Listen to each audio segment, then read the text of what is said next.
Chapter 9: The Power of Relationships. Building relationships will pay future dividends. Leadership isn't about solving every problem yourself.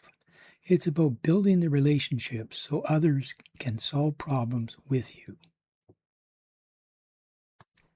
When I was promoted to commander in the spring of 1990 and posted to the West Coast as the HQ commanding officer and the senior engineer of the 2nd Canadian Destroyer Squadron, I stepped into a role where relationships, trust, collaboration mattered more than ever.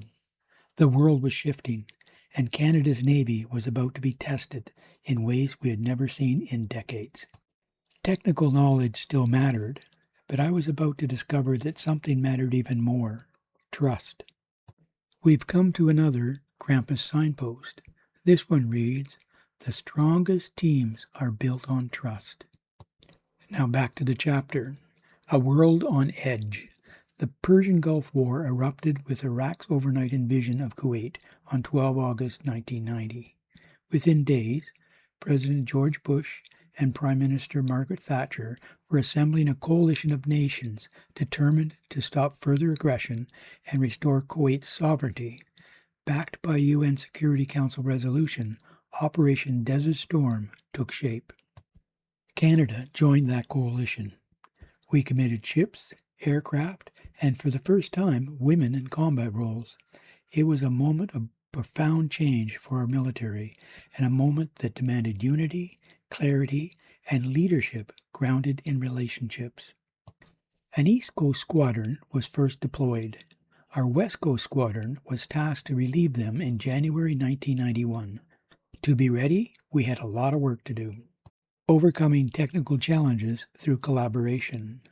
Most of our destroyers were between 20 and 30 years old. To be effective in the Gulf, they needed modern combat systems. Those systems had originally been destined for the new Canadian patrol frigates, ships that were still under construction. Borrowing those systems and installing them aboard older destroyers was a massive undertaking. Many people believed it was impossible to accomplish within the time available. But leadership is rarely about having perfect conditions. It's about bringing people together to create solutions that didn't exist before.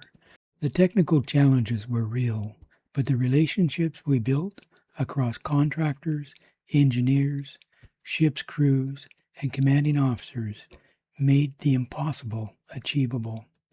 Many believed it couldn't be done in time. They underestimated what committed people working together could accomplish. Into the Persian Gulf. To prepare our squadron, I deployed to the Gulf to establish the support, maintenance, and supply networks we would need. I traveled through the UAE, Bahrain, and Qatar, visiting shipyards and assessing their capabilities. It was a tense time. Saddam Hussein was firing Scud missiles, and he had used them before to deliver chemical weapons. Given this, I carried a chemical weapon suit everywhere I went, and I had been given a cocktail of protective drugs before departure. Kidnappings of Westerners was a growing business at the time.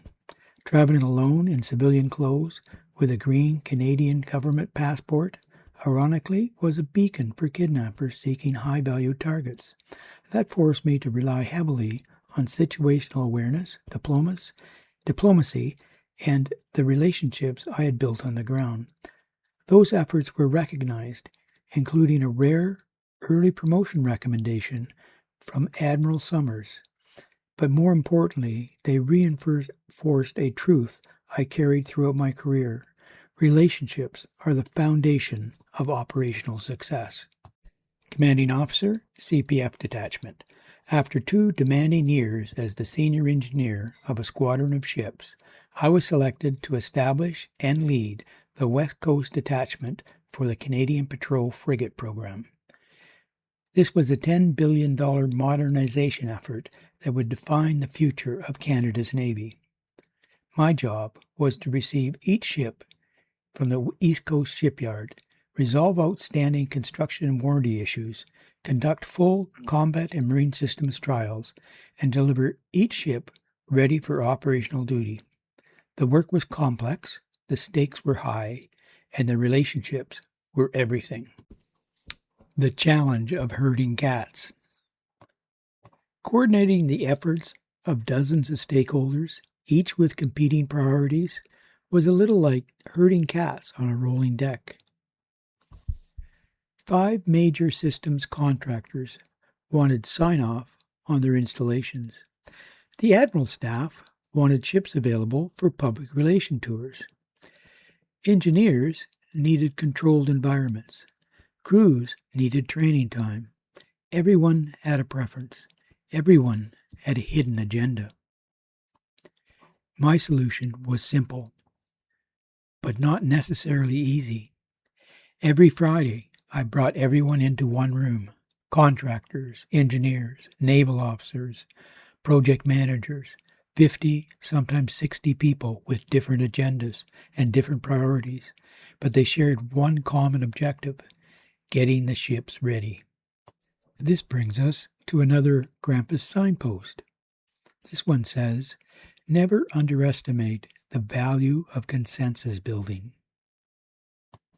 Getting back to the chapter, consensus wasn't easy, but I learned that leadership isn't about forcing agreement.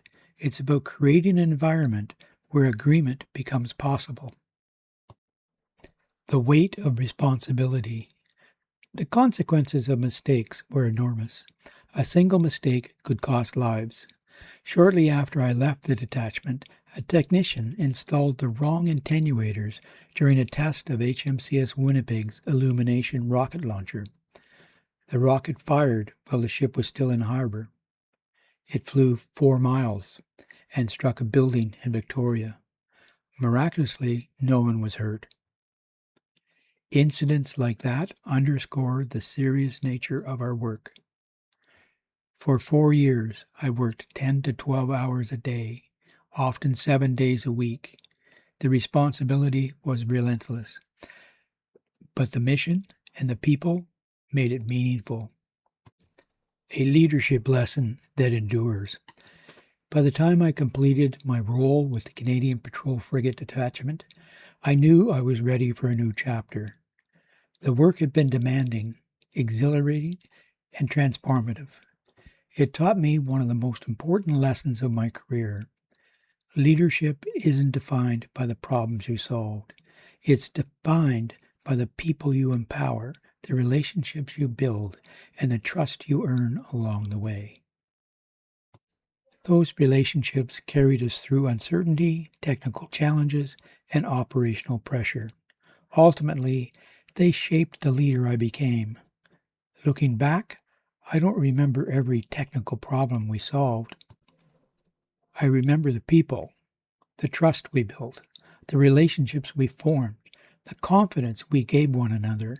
That's what made the impossible possible.